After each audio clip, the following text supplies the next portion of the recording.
모두 무릎을 꿇어주시기 바랍니다.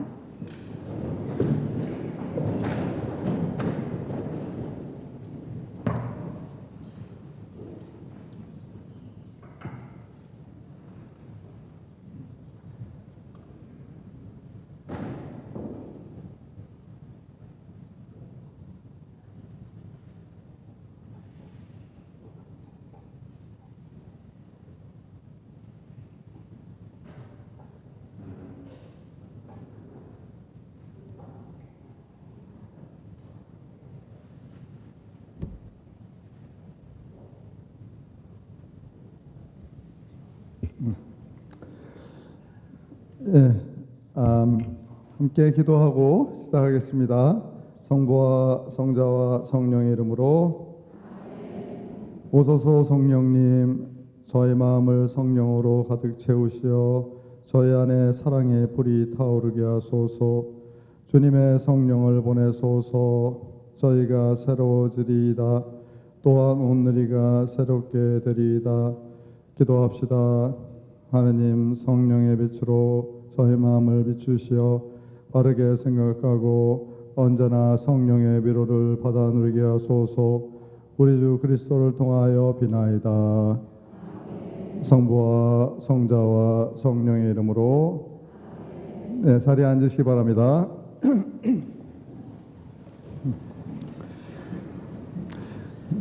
네, 졸리시죠? 네, 식사하시고. 아니? 열기가 지금 뜨겁습니다. 뜨거워요. 제가 오늘 담당하게 된 그런 강의는 성체 안에 현존하시는 예수님이라는 주제인데, 여러분들 성체 안에 예수님 현존하시는 거 믿으시죠 다? 네. 그럼 제가 오늘 강의 끝. 저는 항상 이런 주제를 받아요. 너무 뻔한 주제를 받아가지고. 근데 제가 우리 성령기도회 성령 세신 그 지도 신부님께서 처음에 이 강의를 준비할 때 무슨 부탁을 하셨냐면은 성체에 계신 예수님 현존하면서 좀 치유 쪽에 좀 초점을 맞춰줬으면 좋겠다 그러셔가지고 그쪽 얘기를 좀 할게요. 네. 근데 제가 뭐 전문가가 아니기 때문에 좀 책을 좀 참조했습니다. 나중에 이것도 문제가 될 수 있어서. 무슨 책을 봤냐면 로버트 디 그란디스하고 린다 슈버트라는 분이 쓰신, 신부님이고요, 남자분. 미사를 통한 치유, 그래서 Healing Through the Mass. 예? 그거하고 두 번째는 존 햄쉬라는 그 신부님이 또 쓰신 그 성체의 치유력, The Healing Power of the Eucharist라는 책을, 두 책을 갖다가 제가 참조를 했습니다. 그러니까 거기서 많이 참조를 했기 때문에 여러분들이 나중에 또 이거 다 뺏겼네 그러지 마시고 제가 미사하는 거 보신 분 계세요? 저희 본당에서 오신 분들 말고 제가 미사하는 거. 예? 제가 이제 그 미사할 때 거양 성체 거양 하는 게 좀 특이해요. 보신 분들. 이제 그게 괜히 폼 잡으려고 그러는 게 아니라 좀 오늘 예수님이 오늘 계시는데 좀 긴장이 되긴 하네요. 근데 뭐 예수님께서 제가 부족한 많은 부분들 좀 채워주시라고 생각하니까 또 마음이 또 든든하고요. 제가 이제 서품 받고 이제 본당에 이제 처음 발령 나갔는데, 이제 우리 신부님들마다 이 거양 성체하는 게 좀 특이해요. 다 각자 개성이 있습니다. 개성이 있어요. 그래서 저도 뭔가 좀 특이한 걸 좀 개발해서 해야 되겠다. 그래가지고 뭐 이것저것 시도를 하다가 어느 날은 한번 그렇게 해보자. 좀 이렇게 쭉 뻗어가지고 쭉 천천히 올려가지고 천천히 그대로 내리자. 그걸 하는데 너무 허리하고 다시는 하지 말아야지. 그리고 이제 그리고서 미사를 끝냈는데 그 성당에 있던 이제 수녀님께서 오시더니 저한테 그러시는 거예요. 오늘 성체 거양한 게 예수님께서 십자가에서 들어 올려주신 바로 그 모습 아니냐고. 저 이렇게 십자가에 누워 계시다가 십자가 이렇게 들어 세워 올린 거잖아요. 다시 내려가고. 그러니까 그 말을 딱 들으니까 말 되네. 그래가지고 그때부터 이제 그렇게 제가 미사 때 성체 고향을 그렇게 합니다. 하면서 그때 이제 많은 기도를 봉헌하는데 지향들도 올라가고, 그 다음에 이제 이제 그렇게 하다 보니까 좀 오랫동안 머물고 하다 보니까 좀 어떨 때는 다른 신자분이나 신부님들이 그렇게 말씀하세요. 제가 성체 고향하는 거 보면은 눈에서 쥐가 난대요. 눈에서 쥐. 그걸 계속 바라봐야 되니까 어떤 분은 또 시간을 재요. 또 얼마나 신부님이 요새 한 3, 4초 짧아지신 것 같습니다. 뭐 이러면서 미국 성당에 있을 때 제가 이제 커피를 마시면 이제 지금은 커피를 끊었어요. 그래서 왜냐하면 카페인 때문에 막 가슴도 막 두근두근거리고 이 손도 막 떨리고 그래요. 그래가지고 어느 날 이제 커피를 미사 보기 한 1시간 전쯤에 이제 마시고서 성체고향 하는데 올라가지고 손이 막 부들부들 떨리는 거예요. 그러니까 교우들이 와 성인 사제 났다. 예, 그런 오해도 받은 적이 있습니다. 어쨌든 각설하고 우리 예수님의 현존 방식, 예수님께서 어떻게 현존하시는가 뭐 여러분들 다 아시는 겁니다. 하나님의 말씀 안에 현존하시죠. 또 성사를 집전하는 사람의 인격체 안에 또 예수님께서 현존하시고, 또 가장 미소한 이, 가장 작은 이들, 예수님께서 그랬잖아요.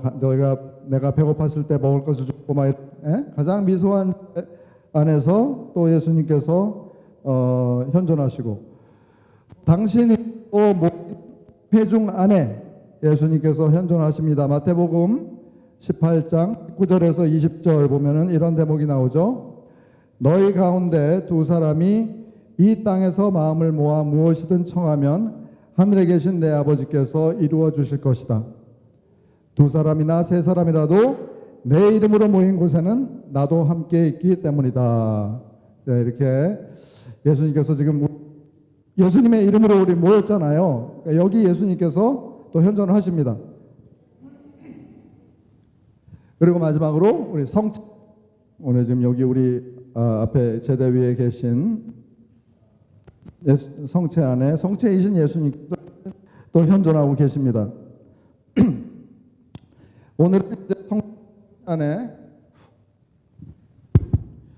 오늘은 성체 안에 현존하시는 예수님에 대해서 좀 집중적으로 말씀드릴게요. 다른 형태로 존재하시는 예수님은 주로 이제 영적인 현존이죠. 근데 성체에 현존하시는 예수님은 우리가 실제적인 현존이라고 합니다. 실제적인 현존. 실제적이라는 게 영어로 real, 진짜다. 진짜로 현존하신다. 또 실체적인 현존이라고 그래요. 실체적. 영어로 substantial이라고 그러는데 이게 뭐냐 하면은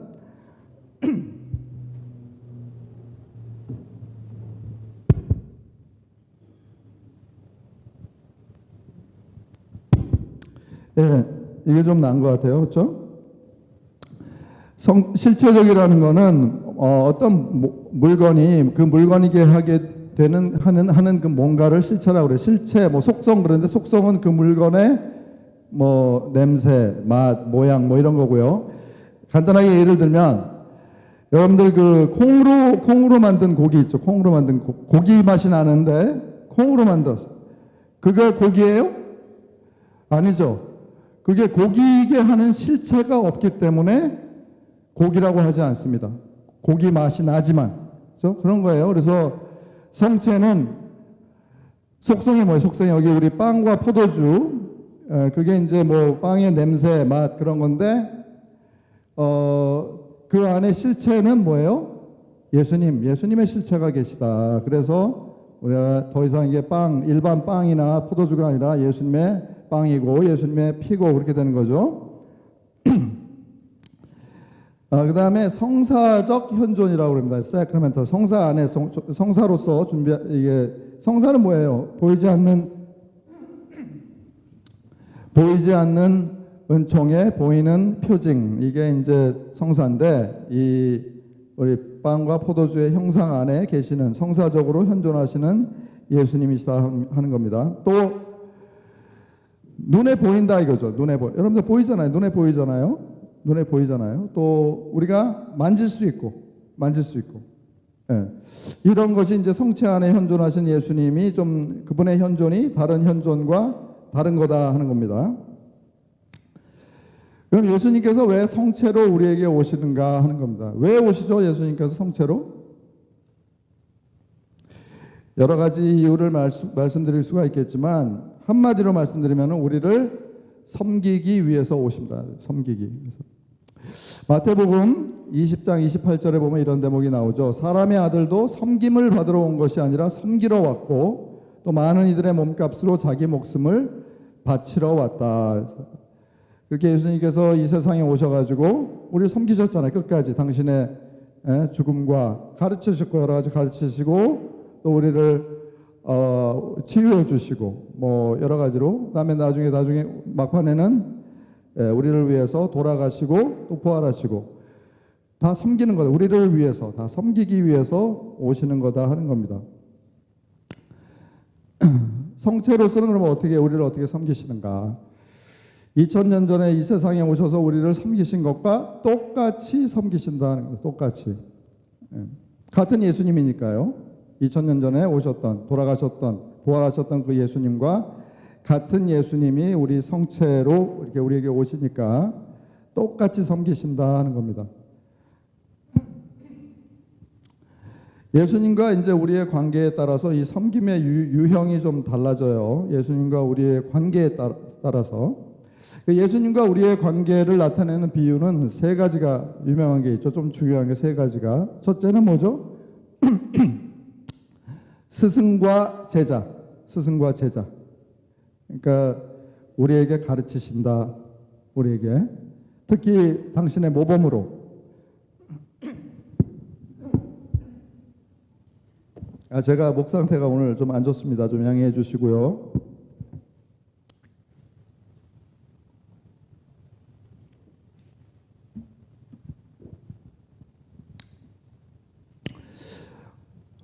여러분들 성목요일에 하는 그 중요한 예식 중에 하나가 뭐가 있죠? 중요한 예식.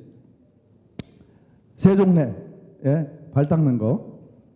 제가 사제가 되어서 처음으로 이제 발을 닦게 됐어요. 세종례를 하게 됐어요. 가지고 미국 성당에서 할 때였는데 조금 약간 긴장이 되더라고요. 긴장이 되는데 이렇게 발을 이렇게 닦다가 보니까 처음에는 못하겠더라고요. 왜냐면 좀 그렇잖아요. 왠지 이렇게 좀 꺼림직스럽고 왠지 더럽다 이건 아니었는데 그냥 왠지 다른 사람의 발을 만지기가 좀 꺼림직스러웠어요. 그래가지고 이제 한 명 두 명 이렇게 씻기 시작했는데 그렇게 하다가 어느 한순간에 그런 생각이 들었어요. 야, 이분들의 발이 얼마나 중요한 발이냐. 정말 밖에 나가서 가서 돈도 벌고 돈 버니까 그 돈으로 성당에 되니까 제가 먹고 사는 거 아니에요, 그렇죠? 그것도 그렇고 가서 열심히 하나님의 말씀, 복음 말씀 전하기 위해서 노력하고 살림하고 얼마나 그 발이 힘든 그 발입니까? 정말 열심히 산 발, 너무나도 소중한 발이다 싶어가지고 그 다음에는 제가 그 발이 너무 예쁜 거예요. 너무 예뻐. 그래서 열심히 닦았던 기억이 나는데 예수님께서도 그 12사도 발 닦으시면서 무슨 마음이 드셨을까? 더러운 거 닦아줘야지 이런 차원만은 아니었던 것 같고 이 발이 앞으로 목숨을 걸고 나를 전할 그래서 힘든 줄도 모르고 이곳저곳 다닐 그 발이다 이거죠. 그래서 얼마나 예수님께서 그 사랑으로 닦아주셨을까. 그래서 마찬가지입니다. 성체로 우리한테 오셔가지고 마찬가지예요. 우리 발을 닦아주십니다. 우리가 얼마나 예수님의 계명을 지키기 위해서 노력하면서 우리가 살았고 힘들게 하루하루를 갖다가 영위하면서 그래 살다가 정말 땀도 많이 나고 더러워지고 그렇게 하지만 주님 눈에는 너무나도 소중한 발이다. 그래서 성체로 오셔가지고 우리 발을 또 닦아주신다. 성체로. 그래서 미사 끝날 때 그러잖아요. 미사 끝났으니 가서 복음을 전합시다. 그렇죠? 내가 복음 전하고 온 네 발 너무 이뻐서 내가 닦아줬다. 가서 또 계속 열심히 복음 선포해달라. 이렇게. 그래서 이 스승과 제자의 비유가 있습니다. 이거는 이제 예수님께서 길이요 진리요 생명이시라고 그러시잖아요. 그래서 이거는 진리에 해당이 됩니다. 진리. 진리를 가르치시는 거니까. 모범으로 또 여러 가지 말씀으로 가르치시니까.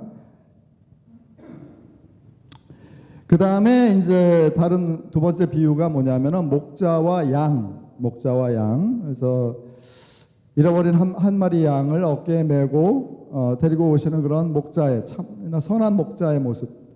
그 예수님께서 성체로 오셨을 때 우리를 그렇게 어깨에 메시고 양우리로 또 목초로 이렇게 데리고 가신다. 우리가 예수님을 받아 모시는 것 같지만 실상은 예수님께서 우리를 어깨에 메시고 성체로 오셔서 우리가 성체를 모셨을 때 그렇게 바른 길로 인도하신다. 그래서 길이요 진리요 생명에서 길에 해당이 됩니다. 이 부분은.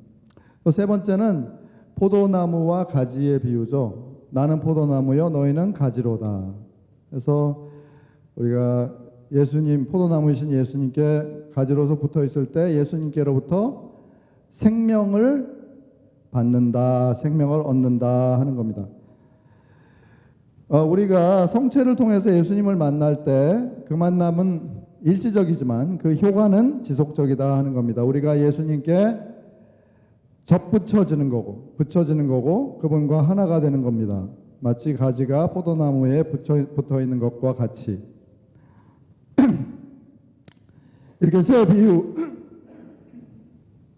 이렇게 세 비유가 공히 치유와 관련되어 있지만 특히 포도나무와 가지의 비유가 바로 치유와 직접적으로 연관되어 있다 하는 것입니다. 그래서 건강의 의미는 예수님께서 그러셨던 것처럼 나는 양들이 생명을 얻고 또 얻어서 넘치게 하려고 왔다. 넘치는 생명, 온전한 생명, 온전한 육체적 생명, 온전한 감정적 생명, 온전한 영적 생명, 이것이 육체적, 감정적, 영적으로 건강한 삶이다 하는 겁니다.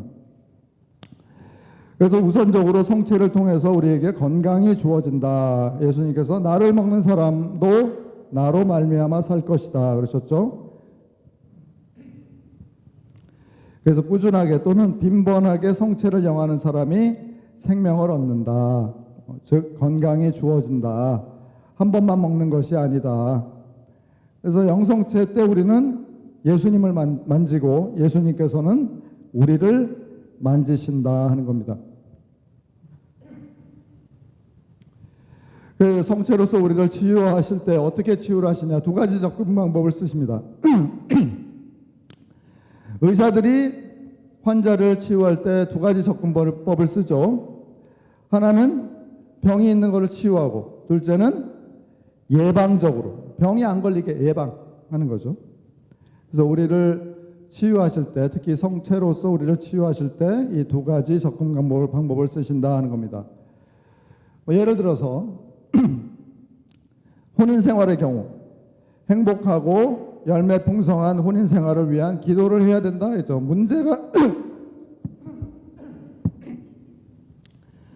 문제가 생기기 전에, 그렇죠? 문제가 생기고 나면 치료가 더 어려우니까 문제가 생기기 전에 부부가 기도와 미사 참례와 영성체를 함께 하고 또 수시로 신령 성체도 하면은 좋다 하는 거죠. 이런 것이 다 예방 차원에서 좋다 하는 것입니다. 치유가 일어나는 것을 크게 두 가지로 나누면 회중으로서의 치유가 있고 개인적인 치유가 있습니다. 물론 회중으로서의 치유와 개인적인 치유가 동시에 일어나지만 일단 회중으로서의 치유가 어떤 특징들이 있는지 살펴보겠습니다.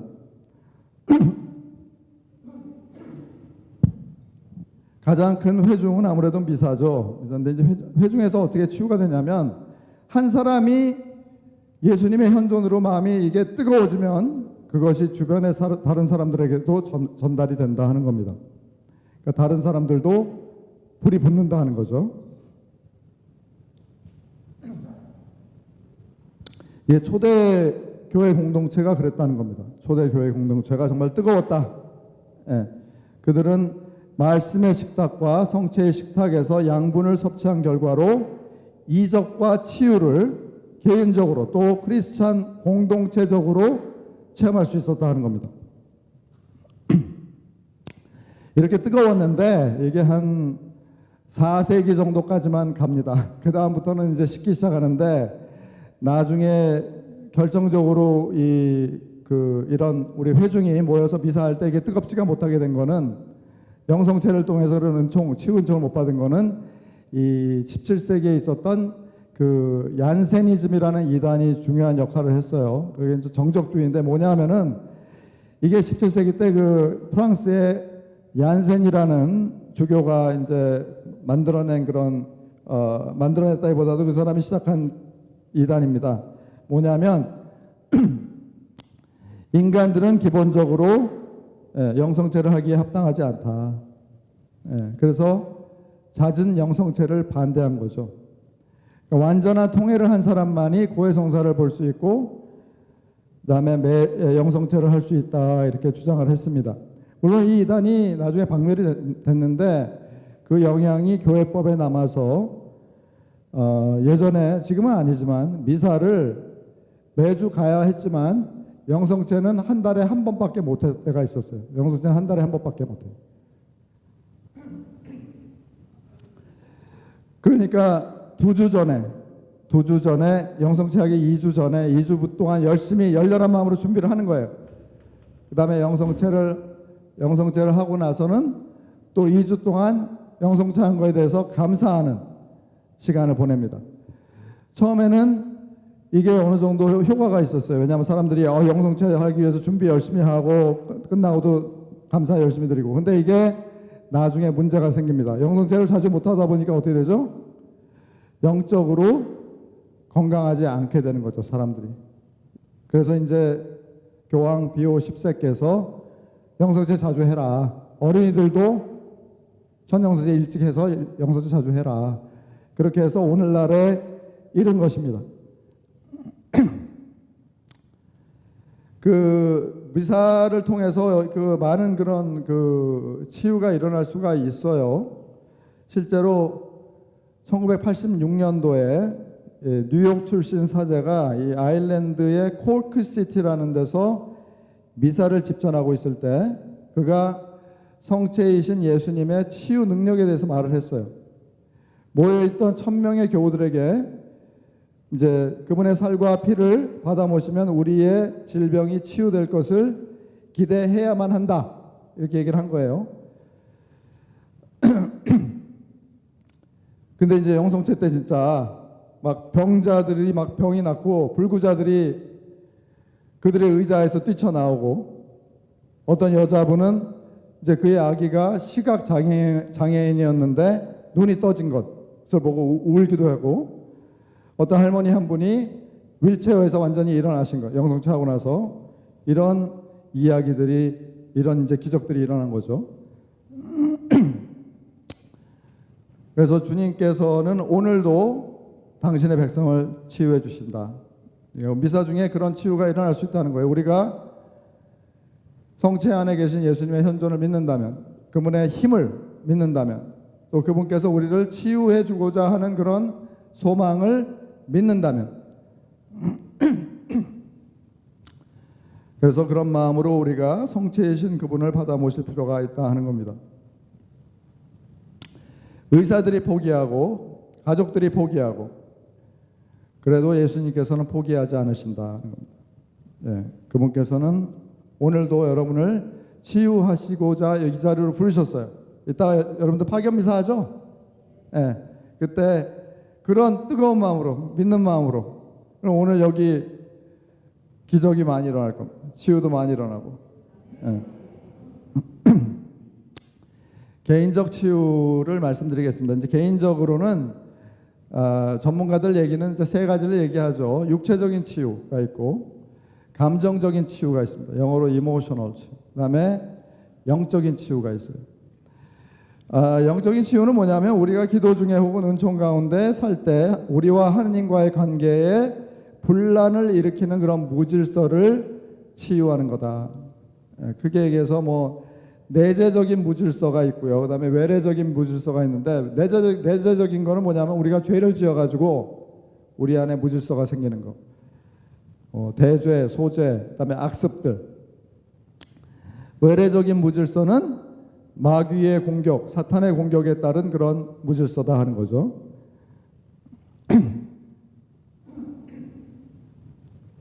성체를 통해서 이 네 가지 치유가 다 일어날 수 있다 하는 겁니다. 그러니까 우리가 단순한 기대를 갖고 성체를 모실 때 영적, 감정적, 심지어는 육체적인 치유까지 가능하다 하는 것입니다. 근데 많은 경우에 여러분들이 치유 그러면 뭐 생각하죠? 육체적인 치유를 많이 생각해요. 또 그걸 많이 원하고 아프니까. 근데 전문가들의 의견에 따르면 육체적인 치유는 좁은 의미의 치유고 가장 낮은 종류의 치유라는 겁니다. 하지만 그렇다고 해서 육체적인 치유를 구하는 것이 잘못은 아니다. 왜 그러죠? 아프면 다 귀찮으니까. 아프면 기도하기도 싫고 성당하기도 싫고. 그렇죠? 이게 어느 정도는 영적으로 감정적으로도 연결이 되어 있기 때문에 그렇습니다.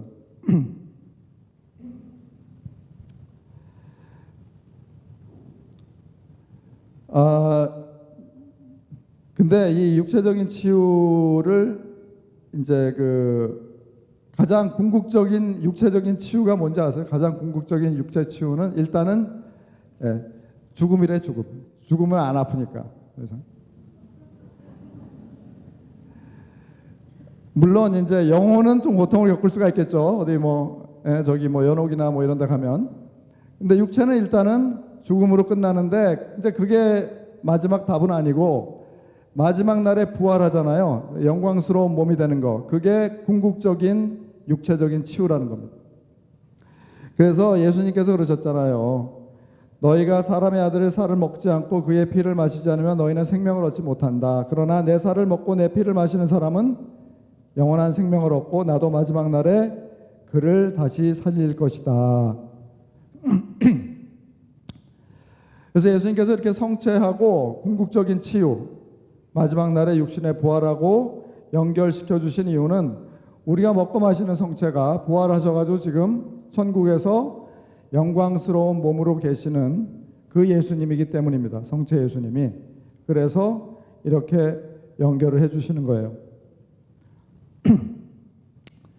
감정적인 치유가 있습니다. 감정적인 치유는 우리의 생각과 마음의 치유를 가져준다.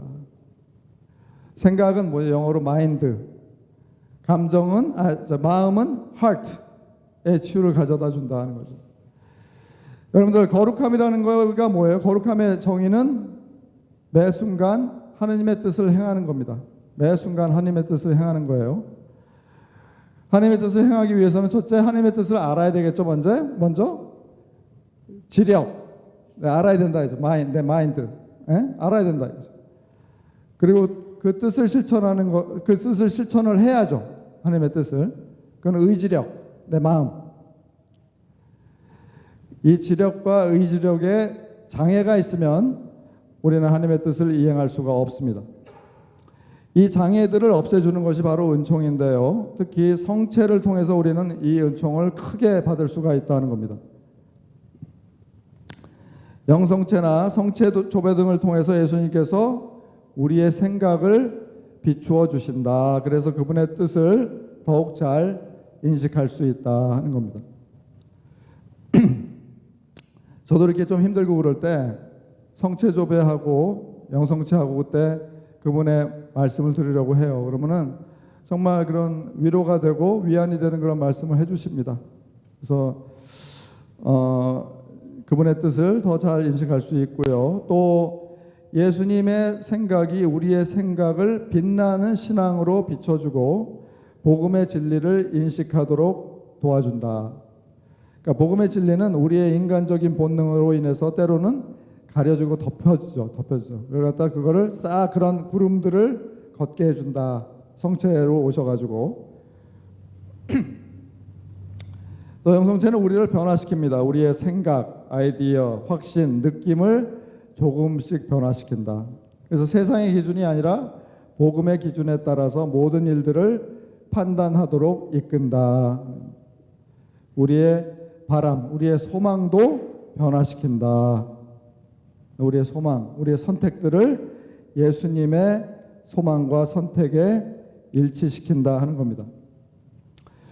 그래서 이 감정적인 치유 관련해서 이사야서 61장 1, 2절에 보면은 예수님에 대한 예언의 말씀이 있죠. 가난한 이들에게 기쁜 소식을 전하고 마음이 부서진 이들을 싸매어주며, 그러니까 마음이 부서진 사람들을, 그 부서진 마음을 싸매준다. 영성체 성체로 오셔가지고. 우리 교우분들 다 착해요. 착하고 보면은 열심히 하려고 하고, 그런데 이 마음에 상처들이 많아요. 상처들이 많아서 이게 구멍처럼 돼가지고 우리 안에 이 은총들이 들어오는데 그 상처로 다 빠져나가 버립니다. 그게 참 상당히 좀 슬픈 그건데, 저도 마찬가지고. 그러니까 어떻게 보면 밑빠진 독에 물붓기가 돼버리는 거예요. 은총을 받아가지고 우리가 열심히 잘 건강하게 거룩하게 살아야 되는데 상처들이 치유가 안 돼가지고 자꾸 빠져나간다는 거죠. 여러분들, 마음이 부서진 사람들은 하느님의 뜻을 알아도 그것을 행할 의지가 없습니다. 지금 너무 힘든데, 상처받아서 너무 힘들고 너무 막 고통스러운데 뭘 하느님의 뜻을 행할 그런 마음이 들겠어요? 마음이 지금 엉망인데. 그래서 감정적인 치유는 이 디프레스드, 여러분들 우울증 많죠 요새? 또 슬프고 불행하거나 어떠한 형태의 억압에 대한 치유를 말합니다. 그래서 이 성체로 이 예수님께서 오셔가지고 이 깊은 마음의 상처나 감정적인 상처들이 이제 기대도 하지 않았는데 완전히 치유되기도 합니다. 그래서 엠마오로 가는 두 제자가 빵을 떼어 나눌 때 그들의 눈이 열려서 예수님을 알아보듯이 예수님의 죽음으로 초래되었던 그들의 실망, 사실 실망했잖아요. 내가 믿었던 분인데 그렇게 허무하게 돌아가셨어. 힘없이 돌아가셨어. 실망했는데 예수님께서 빵을 쪼개실 때 예수님을 알아보고 치유를 받습니다. 갈라티아서 5장 22절에서 23절 보면은 여러분들 그 성령의 열매에 대해서 얘기가 나와요. 성령의 열매는 사랑, 기쁨, 평화, 인내, 호의, 선의, 성실, 온유, 절제입니다. 토마스 아퀴나스 성인은 특히 처음 세 가지 열매, 사랑, 기쁨, 평화가 중요하다고 말합니다. 이 세 가지는 성체와 나의 접촉을 통해서 나에게 주어진다 하는 거죠. 영성체 하면은 예수님께서 우리 안에 오셔가지고 이제 빵의 형상으로 오셔가지고 이게 다 녹으면은 어떻게 되죠? 우리 몸에 동화되면서 실제로 영적인 현존으로 바뀝니다. 처음에는 성사적인 현존, 실체적인 현존으로 오셨다가 영적인 현존으로 바뀝니다. 현존이 끝나는 게 아니에요. 더 이상 빵의 형상이 아니라고 그래서. 요한복음 15장 9절에 보면 이런 대목이 나옵니다. 아버지께서 나를 사랑하신 것처럼 나도 너희를 사랑하였다. 너희는 내 사랑 안에 머물러라. 요한복음 15장 11절에 보면 내가 너희에게 이 말을 한 이유는 내 기쁨이 너희 안에 있고 또 너희 기쁨이 충만하게 하려는 것이다. 요한복음 14장 27절에 보면 나는 너희에게 평화를 남기고 간다. 내 평화를 너희에게 준다. 예수님께서 그냥 사랑, 기쁨, 희망이라고 평화라고 안 하시고 내 사랑, 내 기쁨, 내 평화라고 말씀하신 이유가 있습니다. 그러니까 애매모호한 그런 사랑, 기쁨, 평화가 아니라 우리 안에 그분의 성령의 현존의 참된 열매로서 그것들을 경험하기를 원하시고 주님께서 이 열매들이 우리 삶의 행동 방식을 형성하기를 원하시기 때문입니다. 그래서 예수님의 영혼이 우리의 영혼과 하나 되어 우리의 마음과 생각이 그분의 생각과 마음과 하나가 된다는 거죠. 이게 이제 영성체로 왔을 때 우리에게 일어나는 감정적인 치유입니다. 마지막으로 영적 치유인데요.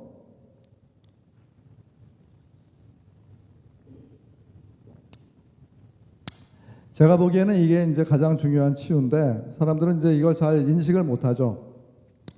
영적인 치유의 형태는 어떤 식으로 형태로가 일어나냐면 악의 세력으로부터의 구원, 악의 세력이 이제 공격을 하니까 그 공격으로부터 구원을 해주고, 악습의 정복, 우리 안 좋은 악습 가지고 있는 사람들 정복이 되고, 몸이 건조한 기도 생활의 치유, 갈등을 겪고 있는 위기의 결혼 생활이 치유가 되고, 성체로 이렇게 오셔가지고 깊고 은혜로운 뉘우침에 대한 저항, 이 저항을 또 정복합니다. 그런 것들을 더 저항이 없게 되는 거죠.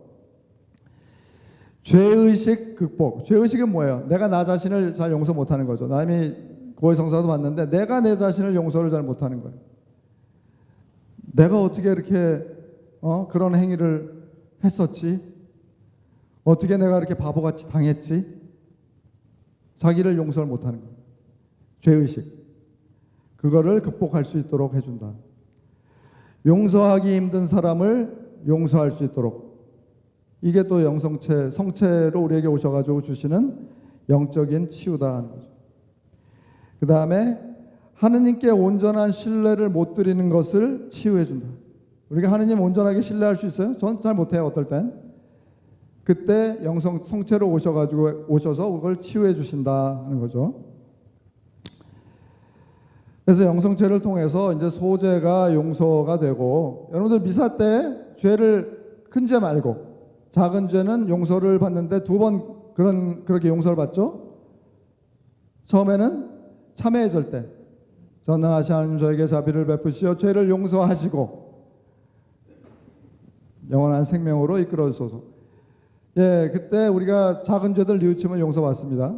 두 번째로 용서받는 거는 영성체 했을 때. 예, 우리 소재들, 작은 죄들 뉘우쳤을 때, 영성체 할 때 그때 예수님께 오셔가지고 소재를 용서해 주십니다. 예, 영성체 하면 또 우리 덕행들이 증가해요. 덕행들이 증가하고 우리의 영혼이 양육되고 모든 영적인 선물들이 풍성하게 우리 영혼을 채운다 하는 겁니다. 예, 그래서 이제 바오로 사도처럼 이제는 내가 사는 것이 아니라 그리스도께서 내 안에 사시는 것입니다 하고 외칠 수가 있는 거죠. 네, 성체는 그래서 우리에게 힘을 주고, 이건 뭐 다 아시는 거니까 일부러 뭐 자세하게 하진 않겠어요.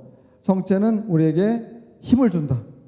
예전에 성체는 강한 자의 빵이라고 불렸다 하는 거죠. 우리의 기력을 회복시켜 주시고 우리를 새롭게 하시면서 우리에게 힘을 주신다. 또 우리가 때로는 힘은 있는데 용기가 없을 때가 있어요. 용기가 부족할 때. 그래서 이제 우리 삶 속에서 이제 계속 반복적으로 일어나는 그런 고되거나 단조로운 상황을 직면할 용기를 준다. 우리가 큰 고난을 대면할 힘과 용기가 있지만 살다 보면 자질구레한 일로 짜증나게 하는 그런 사람이나 일들을 견뎌내기가 힘들 수가 있죠. 그런 인내심을 또 준다는 겁니다. 성체가.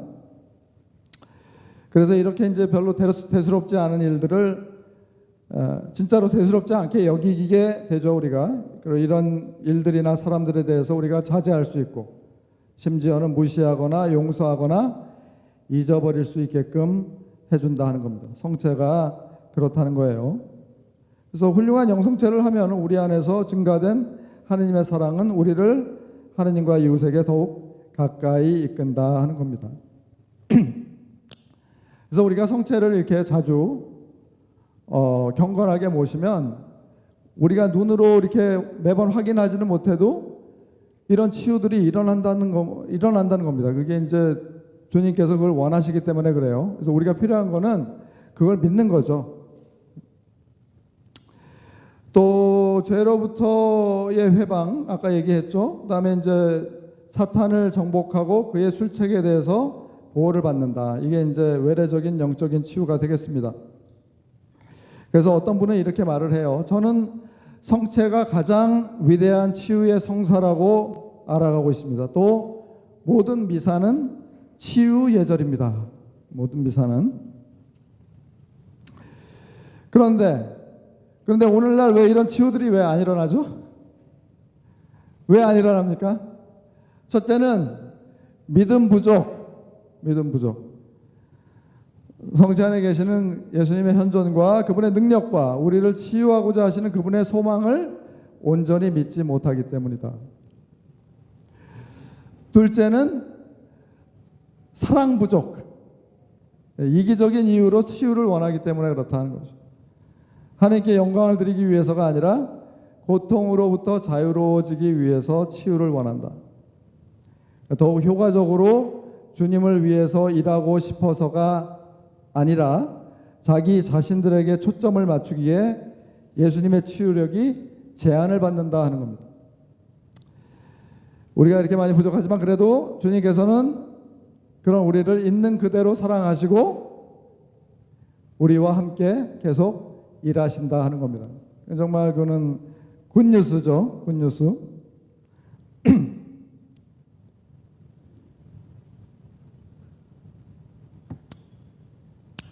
이게 치유에 대해서 얘기를 해봤는데 여러분들 이따가 이제 미사 때 더 뭐 저기 하겠지만 오늘 그러면 뭐 오늘 이 강의 중에 한번 살짝 맛보기 어때요? 맛보기 치유. 네?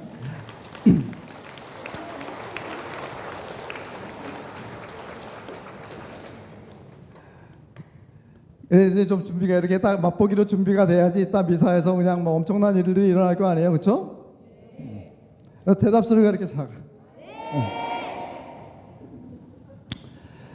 지금 예수님께서 우리 앞에 이렇게 제대 위에 계십니다. 성체로 계세요. 우리가 지금 직접 영성체는 못하지만 예수님께서 그렇다고 해서 우리의 치유를 못하세요? 치유를 못하. 그건 아니죠.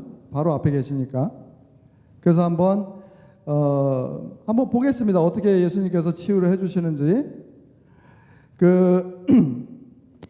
마르코복음 1장 40절에서 42절을 보면 이런 대목이 나와요.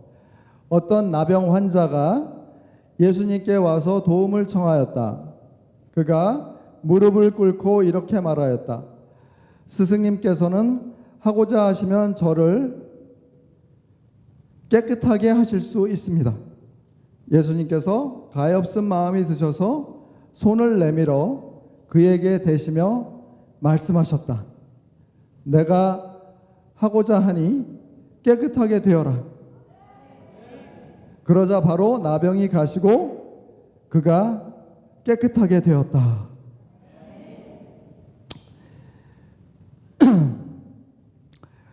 이 복음 내용을 보면 어때요? 나병 환자를 보면 예수님께서 가엾은 마음이 드셔서 손을 내밀어 그에게 대셨다 나오죠. 예수님께서 치유해 주시기 위해서 그에게 손을 대실 필요는 없다는 거죠. 그냥 말씀만 하시면 되죠. 그냥 한 번만 바라만 보셔도 되고. 근데 손을 대셨다 하는 부분이죠. 왜 손을 대셨을까? 전염될 수도 있는데.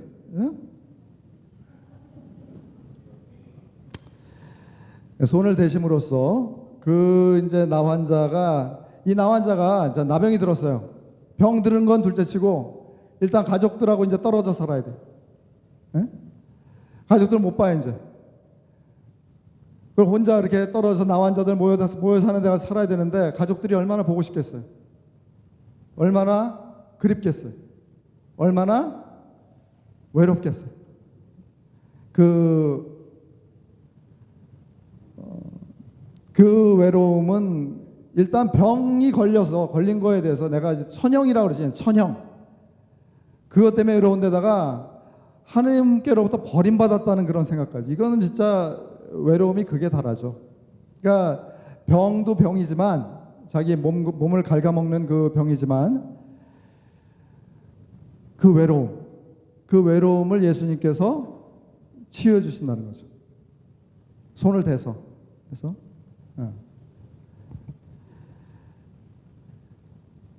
내가 하고자 하니 깨끗하게 되어라 라는 말씀으로 나병은 치유가 됐어요. 하지만 손을 대셨을 때 외로움이라는 깊은 병이 먼저 치유가 됐다 하는 것입니다. 그러니까 예수님께서 나병 걸린 몸에 손을 대신다는 것은 그의 외로움을 초래한 바로 그 상황에, 바로 그 현실에, 그 문제에 직접 당신께서 개입하시고 관여하시면서 함께 하신다는 의미입니다. 여러분들 혹시 외로우세요? 예. 안 외로워요? 안 외로우면 다행이고, 많이 외로우시면은 하루빨리 영성체를 통해서 그 외로움에서 벗어나시기 바랍니다. 외로움은 담배 15갭이 흡연만큼 해롭다는 연구 결과도 있어요. 알코올 중독이나 비만보다 사회적 관계 부족으로 인한 외로움의 사망률이 더 높다고 합니다. 외로운 거 안 좋은 거예요. 인생은 결국 혼자 사는 것이라고 말들 하죠. 배우자나 가족이 먼 타인처럼 느껴질 때도 있고 군중 속에 고독을 느낄 때도 있죠. 그래서 외로움은 인생의 일부분이라고까지 말할 수가 있습니다. 특히 우울증으로 요새 고통받는 사람들이 적지가 않아요. 어쨌든 누가 이 외로움을 알아줄 것이고 누가 위로해 줄 것이며 누가 치유해 주겠냐 하는 거죠. 사람들한테 기대하면 돌아오는 건 뭐죠? 실망과 상처. 그래서 복음성가 우리 이경 바오로 신부님 18번 주여 이 죄인이의 가사 중에 이런 대목이 있잖아요. 많은 사람 찾아와서 나의 친구가 되어도 병든 몸과 상한 마음 위로받지 못했다오. 그러니까 오직 치유자이신 예수 그리스도만이 이 외로움을 깨끗하게 치유해 줄 수가 있다 하는 겁니다. 자, 우리가 나병을 앓고 있지는 않아요. 여기 나병 환자 없죠? 하지만 우리를 외롭게 만드는 것들이 있습니다. 근데 우리 조금 복음서의 나병 환자의 치유 대목에 나병 환자가 어떻게 했죠? 먼저 예수님 앞에 와서 무릎을 꿇었죠. 그래서 다들 무릎을 꿇으시기 바랍니다. 무릎을 꿇고 예수님께 우리들의 간절한 바람, 우리의 그 치유를 청할 수 있으면 좋겠습니다. 우리 성체를 바라보시고 성체 안에 예수님의 형상을 그리면서 예수님께서 나 환자를 만지셨듯이, 손을 내밀어서 만지셨듯이 우리 하나하나의 마음에 손을 대셔가지고 치유해 주실 수 있게끔 우리들의 믿음과 바람과 사랑을 드리도록 합시다.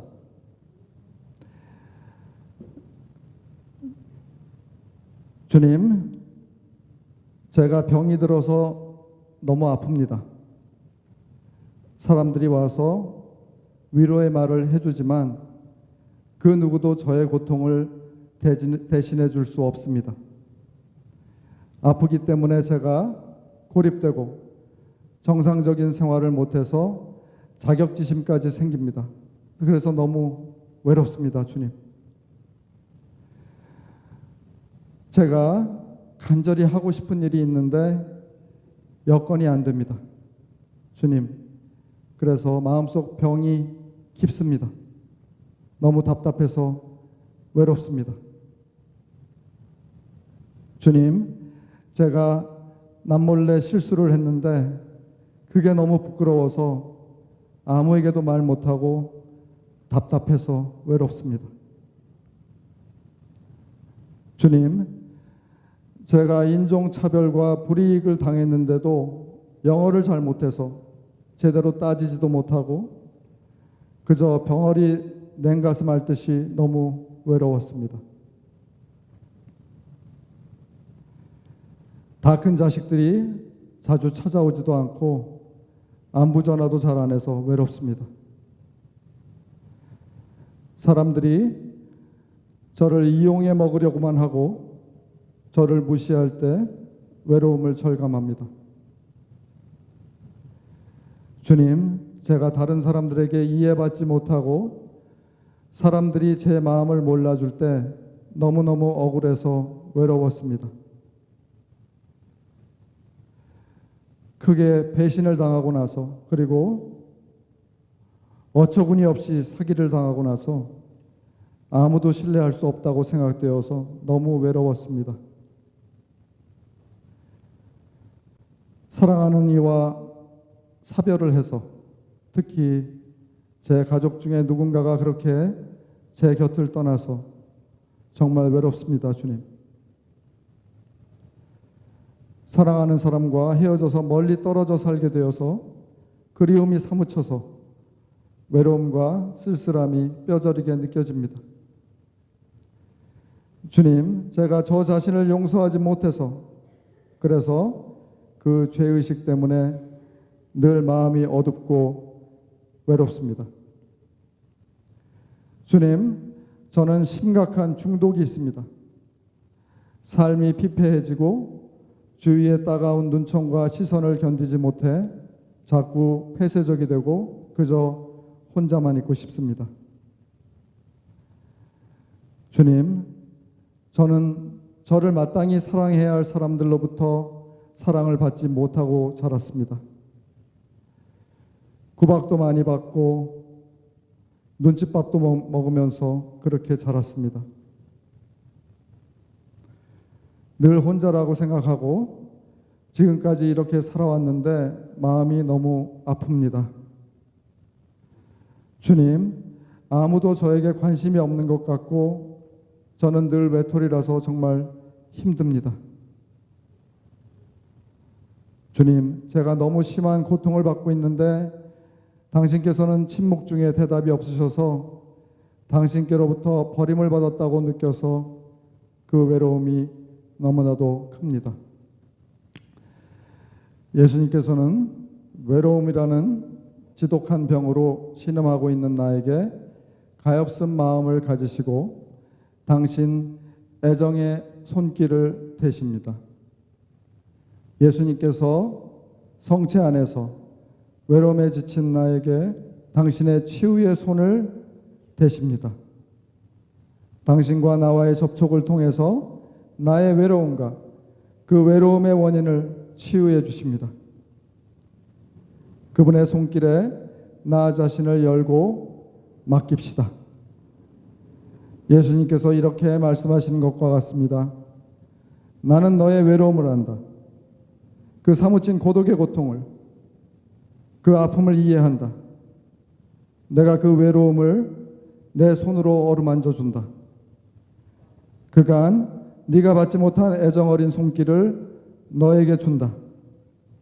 외로움의 어두움에서 나와서 나와 함께 걸어가자꾸나. 내 사랑하는 아들아, 내 사랑하는 딸아, 우선 너의 외로움에서 벗어나 너를 외로움으로 이끄는 문제, 현실 상황을 나와 함께 견뎌내고 극복하자. 결코 네가 혼자라고 생각하지 마라. 절대로 외로움의 심연에 빠져들지 마라. 예수님께서 우리 하나하나에게 마음에 손을 대십니다. 당신의 손길을 대시어 우리의 외로움으로부터 치유해 주십니다. 여기 모인 모든 이들, 이 방송을 실시간으로 보시고 계시는 모든 이들에게 당신의 치유의 손길을 대십니다. 주님께 간청합시다. 주님께 마음을 엽시다. 주님, 저를 고쳐주십시오.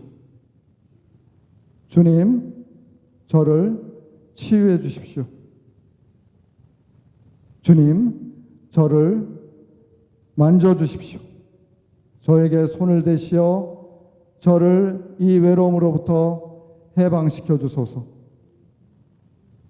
당신을 믿습니다, 주님. 당신의 치유의 능력을 제게 보여주소서. 제 믿음이 더욱 커질 것입니다.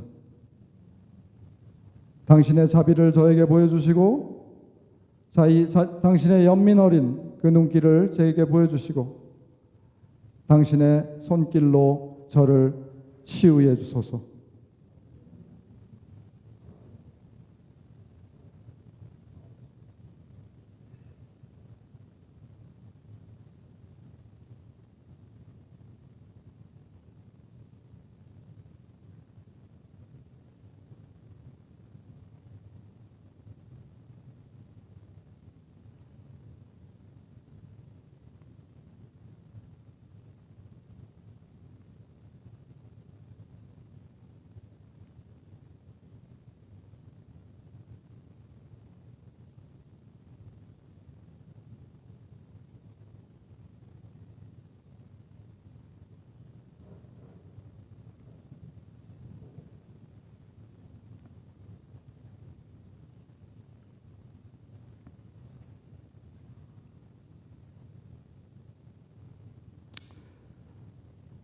자, 모두 자리에 앉으시기 바랍니다.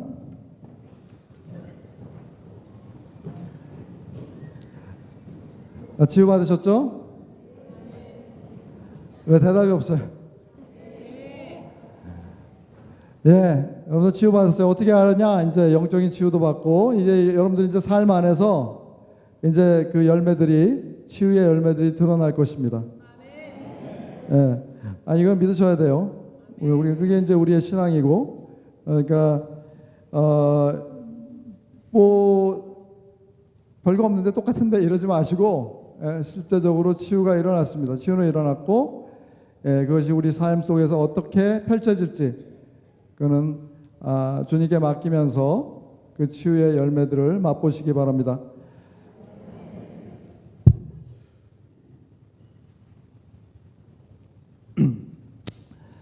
제 강의는 여기까지고요. 일단은 지금 여러분들 성체 강복을 하고 그다음에 마저 기도 마치고 그다음 끝내도록 하겠습니다.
예, 마침 기도로 영광 성하고 마치겠습니다. 성부와 성자와 성령의 이름으로 영광이 성부와 성자와 성령께 성부와 성자와 성령의 이름으로 예, 이따 미사 때 많은 기적을 체험하세요.